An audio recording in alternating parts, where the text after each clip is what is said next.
Hi,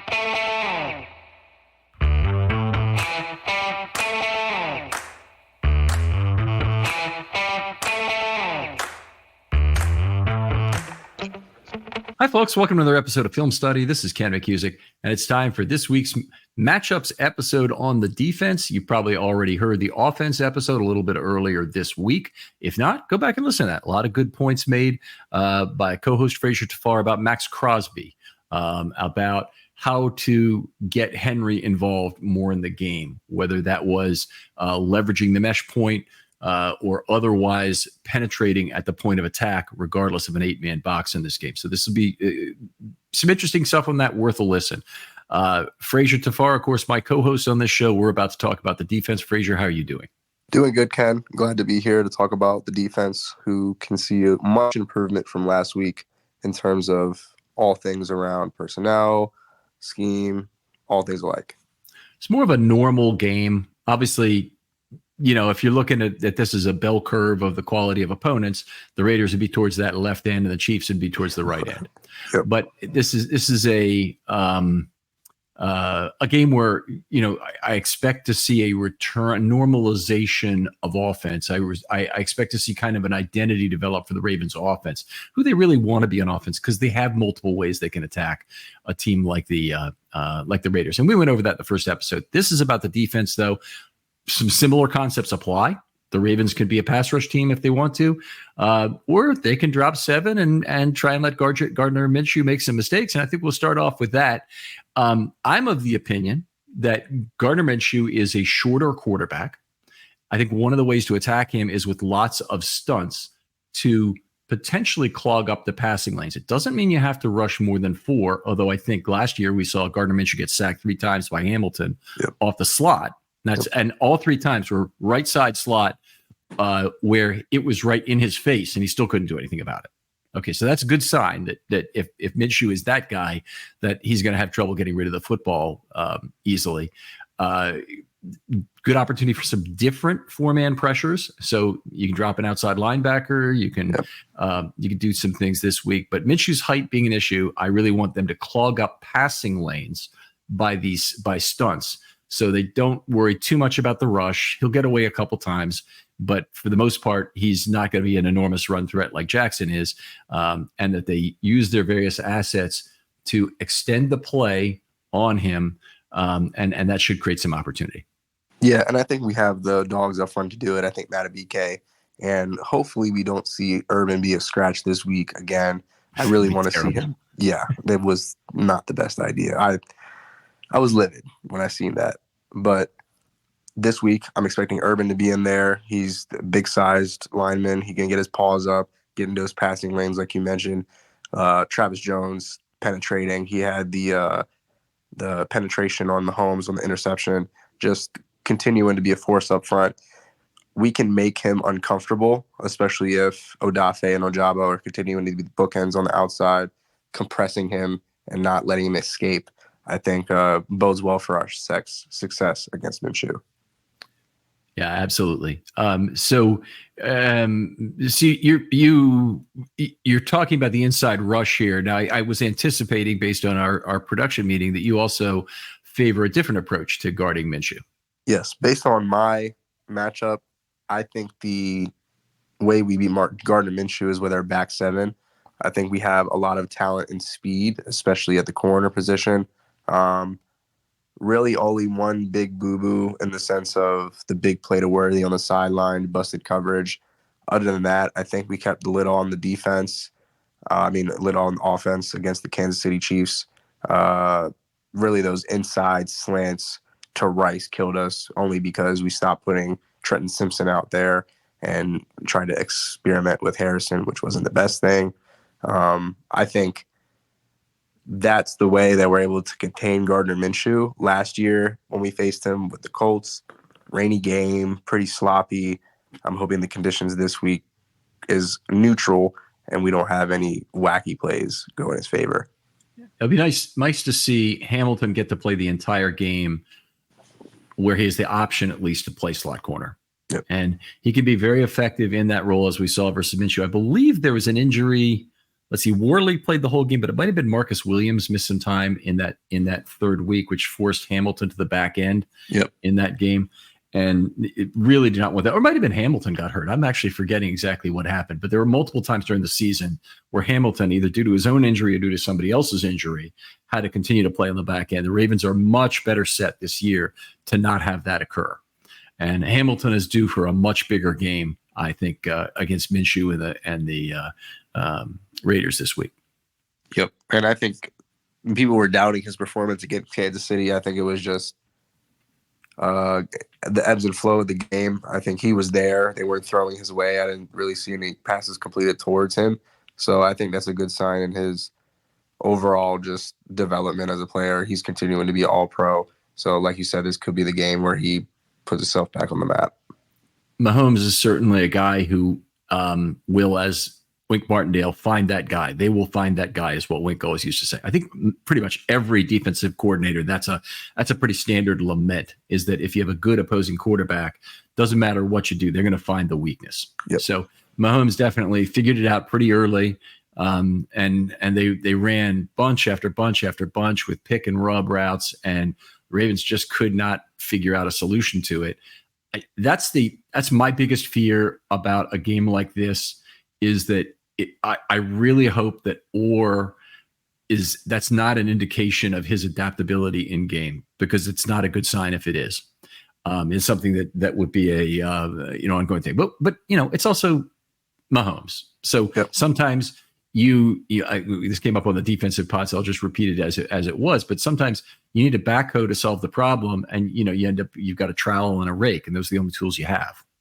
And you just don't have a solution to the problem. So, but I thought that Coach Derek of All 22 Films came up with a good idea, which was drop an outside linebacker, give up some pass rush, and try and get a 2-for-1 break up on that bunch route. So I thought it was a pretty good solution. Anyway, thanks, Coach Derek, for doing that show. Derek's amazing. I listened to his YouTube page. He has very good content, very insightful. To your point, my second point for the defense would be the Ravens versus the Ravens in the sense of alignment and deployment of personnel. We wasted 2 timeouts in the second half because of people coming on the field late or just not being set. Those things, and also we gave up a touchdown due to missed coverage or misassignment. These things cannot happen if we want to continue on the path that we are going on. This is essentially a get-right game for the defense, being able to have Zach Orr get locked in on the play calling, on the personnel, not really experiment as much as that we did last week, and really have a real understanding of what we want in terms of, okay, is Trenton Simpson going to be on the field all game? Are we going to put Malik Harrison in at edge and not in at linebacker this week? Right. Especially due to Van Noy being hurt. I think that is the route that we should go. But having those kinks worked out is going to be crucial for us in the future. Okay. So I'm going to give you 3 choices. And the leprechaun comes to you and he says, you can have one of 3 problems solved. Okay. You can have or be as adaptable as McDonald was last year. And you don't know, maybe he will be, but it didn't really seem like it from the first game, but maybe he still will be. So we really don't know if that problem can solve on its own. And that's the nature of these 3 problems I'm going to get at. Number 2 is the Ravens tackling is solved.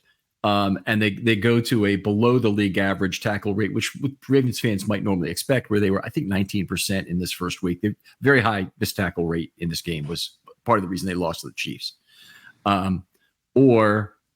And I forgot what number 3 is, and it makes it be not as good when I do this. Oh yeah, or there's no coverage breakdowns. That's the third one. Okay, so that could fix itself on its own too. Yeah. Which of those things do you think is less likely to be solved on its own, such that you'd use your one wish to get it solved? And everybody, if you're out there, it's just a thought experiment. That's not how football works. Don't do that. I mean, I think most of the people who listen to this podcast actually are pretty good with thought experiments. But think through it yourself and try and come up with what's the one thing? And by the way, toss that at me on Twitter if you want to. Is tell me, what would you really like to see the one problem solved? So again, the three choices are no coverage breakdowns, back to a below average, an above average missed tackle rate, which means fewer missed tackles, or suddenly is as adaptable as McDonald was in 23, say. So you have those three choices. You can make one of them happen. The other two, you have to let it ride with the Ravens personnel or coaching and how they figure it out. Anyway, please toss that in Twitter, and you can tell me at the end of the episode. I'll let you give you a little bit of time to think about it, Frazier, before we come back to it. And meantime, I'm going to go into my last item, which is I think they need to trust in Trenton Simpson here on the early downs. Yep. Okay. Now, Simpson already looked like a pretty darn good coverage player with 2 passes deflected. He had the one play where he was able to stay. I forget if it was Rice or it was somebody else that he was able to stay with close enough that he got his fingertip on the football. There you go. Fingertip on the football and got knocked away. And then he also mirrored Mahomes well as what is effectively a spy, and got in position to deflect the ball. Would have been a pass defense if the ball had dropped incomplete, but Mahomes caught it himself for a 2-yard gain. So the pass defense was wiped out because of that. Really outstanding game of coverage from him. He wasn't without errors, but that's really good if he can do that against Patrick Mahomes, because we saw good things in the preseason from his ability to drop deep and make some plays. And I thought we saw enough from him in the preseason in terms of run defense to hope that it will work out well with Roquan. I don't think he's going to be the leader. I think he's a weak side guy. I think that's the way you want to play him. And he's a trail, which means that most of his responsibilities is as the trailing player, not always, but most.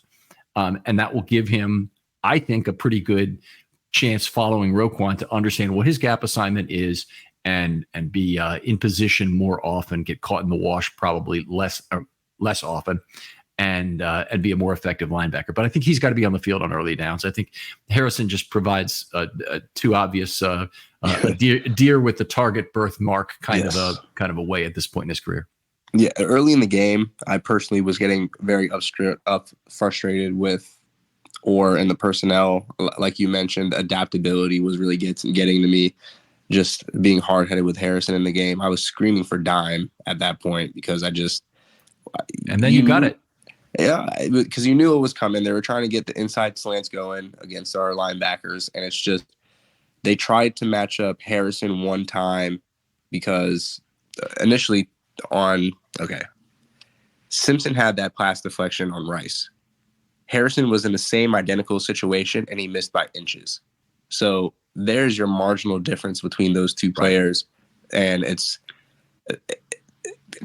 having Simpson on is almost having another dime, essentially, just based on his coverage skills. And then you add the fact that he's a tackling linebacker, makes it even all worth the while. I think almost having him in exclusively like we did Patrick Queen should be the plan moving forward, unless he proves he's not reliable on third downs.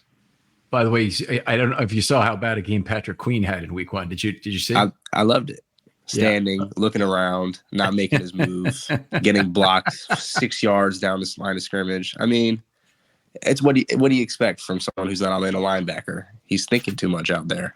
4 missed tackles. Yep. 4 missed tackles. He made 3, a 57.1 missed tackle rate in week 1 for Patrick Queen. So the Steelers getting what they paid for is just a great deal as far as I'm concerned. Love it. All right. Love it.